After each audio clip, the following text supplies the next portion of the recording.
রাসূলুল্লাহ সাল্লাল্লাহু আলাইহি সাল্লাম বলেন, সিংহাওয়ালা সিংহাটা মুখে নিয়ে আছে ইসরাফিল। সিংহা কি জিনিস? তিরমিজি শরীফের 2430 নম্বর হাদিসের বর্ণনা। এই হাদিসের বর্ণনাকারী সাহাবীর নাম আব্দুল্লাহ ইবনে আমর ইবনুল আস রাদিয়াল্লাহু তাআলা। তিনি বলেন, জাআ আরাবিয়্যুন ইলা রাসূলিল্লাহি সাল্লাল্লাহু আলাইহি ওয়াসাল্লাম। এক গ্রাম্য ব্যক্তি রাসূলুল্লাহ সাল্লাল্লাহু আলাইহি সাল্লামের কাছে আসলেন। আসার পর বললেন, মাসসুরু ইয়া রাসূলুল্লাহ, হুজুর সিংহা কি জিনিস? ফাকালা রাসূলুল্লাহ সাল্লাল্লাহু আলাইহি ওয়াসাল্লাম, নবীজি বললেন, কর্নুন ইউনফাকু ফি, সিংহা হলো একটা সিংহের মতো, এই সিংহের মধ্যে ফু দেওয়া হবে। এক ব্যক্তি আসলেন, আসার পর বললেন, হুজুর সিংহা কি জিনিস? নবীজি বললেন, সিংহা হলো একটা সিং, এই সিংহের মধ্যে ফু দেওয়া হবে। তাহলে এটা হলো সিংহা। এটা কিসের মতো দেখতে? সিংহের মতো। কেমন দেখতে আল্লাহ ভালো জানেন। তাফসীরের কিতাবে আসছে প্রচুর ছিদ্র থাকবে এটার ভিতর। কি পরিমাণ আল্লাহ ভালো জানে, এত পরিমাণ ছিদ্র থাকবে। এটার মধ্যে ইসরাফিল ফু দিবে। প্রথম ফুটা দেওয়ার সাথে সাথে হাদিসে আসছে ফু হবে 2টা, তাফসীরের কিতাবে আসছে ফু হবে 3টা। হাদিসের ভাষ্য অনুযায়ী যদি ফু 2টা হয়, প্রথম ফুয়ে জমিন পাহাড়গুলা এক ধাক্কায় সব চূর্ণ বিচূর্ণ হয়ে যাবে। এক ধাক্কায় মানুষগুলা বেহুশ হয়ে যাবে।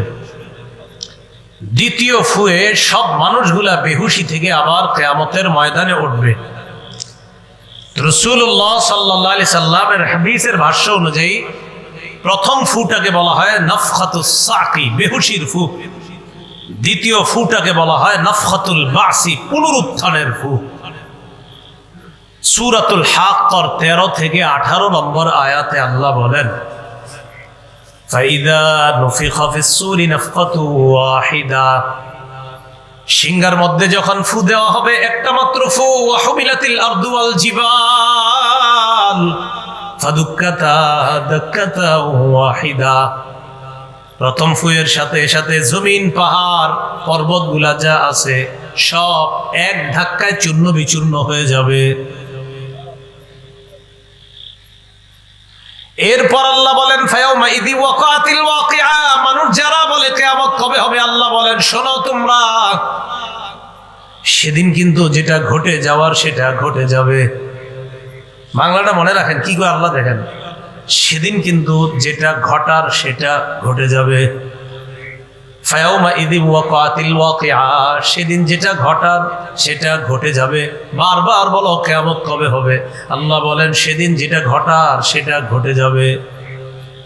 ওয়ানশাক্কাতিস সামাউ ফাহিয়া ইয়াউমাইদি ওয়াহিয়া, আসমানের দিকে তাকান, তাকানোর পর কোনো ছিদ্র খুঁজে পাবেন না। সূরা মুলকে আল্লাহ বলেন, ফারজি'ল বাসারা হাল তারা মিন ফুতুর, দৃষ্টিটা আসমানের দিকে ফিরাও, ফিরানোর পর দেখবা আসমানের মধ্যে কোনো ছিদ্র নাই। সুম্মারজি'ল বাসারা কাররাতাইন, বারবার ফিরাও, আবার চোখ দাও। একবার আপনি আসমানের দিকে চোখ দিলেন, দেওয়ার পর চোখটা নিচের দিকে আনলেন, আল্লাহ কয় আবার দাও, দেওয়ার পর আসমানের মধ্যে কোনো ছিদ্র খুঁজো। লম্বা সময় তালাশ করে কোনো ছিদ্র খুঁজে পাই না, পাবো কিভাবে? আল্লাহ বলেন, ওয়াজআলনাস সামাআ সাকফাম মাহফুজা, আমি আল্লাহ এই আসমান তোমাদের জন্য সংরক্ষণকারী ছাদ হিসাবে বানাইলাম। বলেন তো, আমাদের এই দুনিয়ার ছাদের নাম কি? তো কোনো ছিদ্র পাই? আচ্ছা, সিংহা ইসরাফিল যখন ফু দিবে, আল্লাহ বলেন, ওয়ানশাক্কাতিস সামাউ ফাহিয়া ইয়াউমাইদি ওয়াহিয়া, যে আসমানে আল্লাহ বললেন ছিদ্র তালাশ করার জন্য, তালাশ করে পাই না, আল্লাহ বলেন ইসরাফিল যখন সিংহায় ফু দিবে, ওয়ানশাক্কাতিস সামা, আসমান ফেটে যাবে। ফাহিয়া ইয়াউমাইদি ওয়াহিয়া, অবিচল আসমান দুর্বল হয়ে যাবে, অচল হয়ে যাবে, চৌচির হয়ে যাবে, টুকরা টুকরা হয়ে যাবে। তাহলে আসমান, জমিন, পাহাড়, পর্বত সব ধ্বংস। আল্লাহ বলেন, ওয়াল মালাকু আলা আরজাইহা, চারপাশে ফেরেশতারা থাকবে, ওয়া ইয়াহমিলু আরশা রাব্বিকা ফাওকাহুম ইয়াওমাইদিন সামানিয়া, এর উপরে আপনার রবের আরশটা 8 জন ফেরেশতা বহন করে ধরে রাখবে। সব শেষ হয়ে যাবে, 8 জন ফেরেশতা এইভাবে আরশটা ধরে রাখবে। এরপর আল্লাহ বলেন, ইয়াউমা ইদিন তু'রাদুনা লা তাখফা মিনকুম খাফিয়া, সেদিন তোমাদেরকে পেশ করা হবে, তোমাদেরকে উপস্থিত করা হবে। লা তাখফা মিনকুম খাফিয়া, সেদিন কোনো গোপনীয় জিনিস গোপন থাকবে না। গোপনীয় জিনিস কি থাকবে না? হুজুর কথাটা গোপন রাখেন, দুনিয়াতে বলি না এরকম বইলা। ভাই কথাটা বললাম গোপন রাখেন, কথাটা বললাম গোপন রাখেন। এটা এইখানেই আল্লাহ বলেন সেদিন কোনো গোপনীয় জিনিস গোপন থাকবে না। আমি যা চাবো সেটাই হবে। আমি চাইবো প্রকাশ করতে, প্রকাশ হবে। আমি চাবো গোপন রাখতে, তো গোপন থাকবে। আমি আল্লাহ যেটা চাবো সেদিন সেটাই হবে। তো এইভাবে যখন আপনার কিয়ামতটা কায়েম হবে, প্রথম ফু, এবার দ্বিতীয় ফু দেওয়ার পরে সব মানুষগুলো উঠবে। তো কিভাবে আমাদেরকে জমা করা হবে? সহিহ বুখারীর বর্ণনা 6527 নম্বর হাদিসের বর্ণনা, আম্মা জান আয়েশা সিদ্দিকা রাদিয়াল্লাহু তাআলা আনহার বর্ণনা। তিনি বলেন, ক্বালা রাসূলুল্লাহ সাল্লাল্লাহু আলাইহি ওয়াসাল্লাম, তুহশারুনা হুফাতান উরাতান গুরলা, কিয়ামতের ময়দানে তোমাদেরকে উপস্থিত করা হবে খালি পায়ে, উরাতা, দেহের মধ্যে কোনো কাপড় থাকবে না। কিয়ামতের ময়দানটা এত ভয়ঙ্কর হবে, মানুষের ধারণার মধ্যেও আসবে না, এত ভয়ঙ্কর। এর চাইতেও আরো বেশি ভয়ঙ্কর হবে কিয়ামতের ময়দান। মনে করেন আজকে থেকে আমরা চিন্তা করতে থাকলাম কিয়ামতটা মনে হয় এরকম ভয়ঙ্কর হবে, কালকেও চিন্তা করলাম, কিয়ামত পর্যন্ত আমরা সবাই খালি চিন্তা করবো না, মনে হয় এর চেয়ে ভয়ঙ্কর, না না না, মনে হয় আরো ভয়ঙ্কর। নবী কয় এতটা ভয়ঙ্কর হবে যে কিয়ামত পর্যন্ত আপনি শুধু চিন্তা করব, মনে হয় এরকম, মনে হয়। নবী কয় না না না, তোমাদের চিন্তা ধারণারও বাহিরে, এত ভয়ঙ্কর হবে কিয়ামতের মানুষ। এখন এই যে ভয়ঙ্কর হবে বলেই ওই যে আম্মা জান আয়েশা সিদ্দিকা বললেন, একজন কি আরেকজনের দিকে তাকাবে না? নবীজি বলে, আয়েশা, এই যে তাকানো এটা তো তোমাদের মনের বিষয়, কিয়ামতের মাঠে এই মনের বিষয়গুলো থেকেও আলাদা হবে ভয়ঙ্কর। বললামই তো, আরে তোমার তো এই চিন্তারই সুযোগ থাকবে না আয়েশা। কিয়ামতের ময়দানে প্রত্যেকটা মানুষ তার নিজেরই নিয়ে এত পেরেশানির মধ্যে থাকবে, পাশের জনের শরীরে কাপড় আছে না নাই এটাও সে দেখার সুযোগ পাবে না। আরে দেখেন তো, এই লোক আমরা পাশে দুইজন, এটা কোনো কথা যে এর দিকে আমি তাকাবো না? নবীজি বলে, তোমরা ধারণা করতেছো যে পাশের জনরে আবার কিভাবে না দেখে। নবী কয় ধারণা করতেই থাকো, কিন্তু কিয়ামতের মাঠের ভয়াবহতা এত ভয়ঙ্কর হবে, পাশের জন কি খালি গায়ে আছে না উলঙ্গ, তুমি নিজের পেরেশানিতে ওর দিকে তাকানোর সুযোগই পাবে না। তাহলে পেরেশানি কেমন হতে পারে? এবার কি অবস্থা হবে সেখানে? সেখানে যারা জাহান্নামী হবে, আল্লাহ না করেন, আল্লাহ হেফাজত করেন, আমাদেরকে যেন জাহান্নামী আল্লাহ না বানায়। আমাদের নাম কারো যদি জাহান্নামী হওয়ার সম্ভাবনাও থাকে, আল্লাহ যেন এখনই তার নামটা সেখান থেকে কেটে জান্নাতি করে দেয়। সহিহ বুখারীর 6532 নম্বর হাদিসের বর্ণনা, ক্বালা রাসূলুল্লাহ সাল্লাল্লাহু আলাইহি ওয়াসাল্লাম, يعرق الناس يوم القيامة حتى يذهب عرقهم 70 ذراعا। নবীজি বলেন, কিছু মানুষ কিয়ামতের ময়দানে এমন ভাবে ঘর্মাক্ত হবে, ঘামিয়ে যাবে, তাদের ঘামগুলো 70 গজ পরিমাণ ছড়িয়ে যাবে।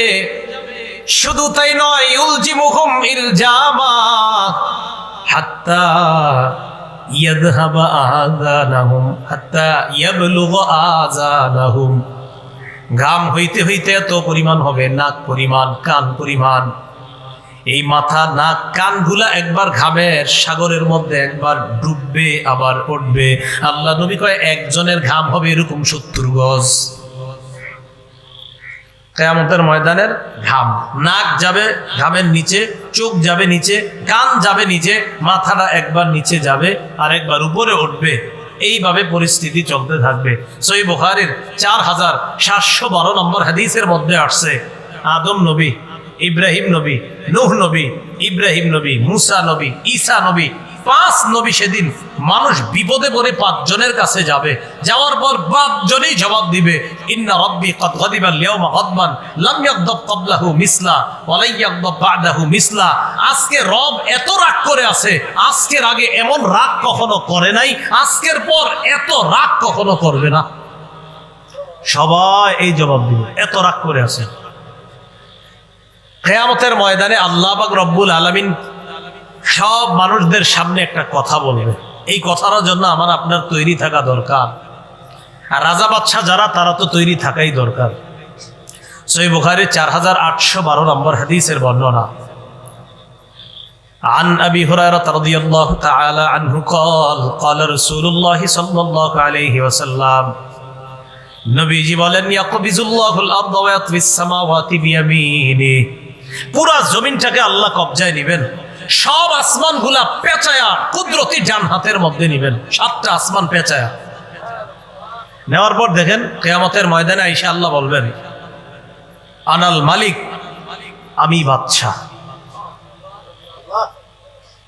আসমান জমিন নিয়ে এসে বলবেন আমি বাদশা। আইনা মুলুকুল আরদ, দুনিয়ার রাজা বাদশারা কোথায়? আল্লাহ বলবেন দুনিয়ার রাজা বাদশারা কোথায়? বাদশা কারে কয় দেখো, 7 আসমান জমিন সব আমার কবজার মধ্যে, তাকেই তো বাদশা বলা হয়। তোমাদেরকে 2-4 দিনের বাদশা বানাইলে কি ভয়ঙ্কর পরিস্থিতি না তোমরা করো। আরে বাদশা কাকে কয় দেখো, আজকে 7 আসমান জমিন সব আমার কবজায়, আমি তো বাদশা। ভয়াবহতা কি পরিমাণ হবে? তিরমিজি শরীফের 2312 নম্বর হাদিসের বর্ণনা। عن أبي ذر رضي الله تعالى عنه قال قال رسول الله صلى الله عليه وسلم নবীজি বলেন ইন্নী আরা মা লা তারাউনা ওয়া আসমাউ মা লা তাসমাউনা, নবী বলেন আমি যা দেখি তোমরা তা দেখো না, আমি যা শুনি তোমরা তা শোনো না।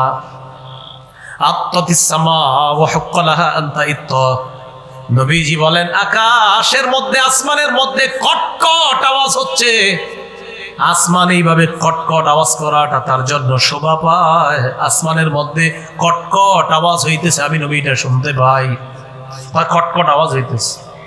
জাননি আসমান কারে কয়? কয় মাফিহা মাউদিউ আরবাই আসাবিআ ইল্লা ওয়া মালাকুন ওয়াদিউন জাবহাতাহু সাজিদান লিল্লাহ, আসমানের এমন 4 আঙ্গুল জায়গা পরিমাণও ফাঁকা নাই যেখানে একজন ফেরেশতা সিজদা করে না।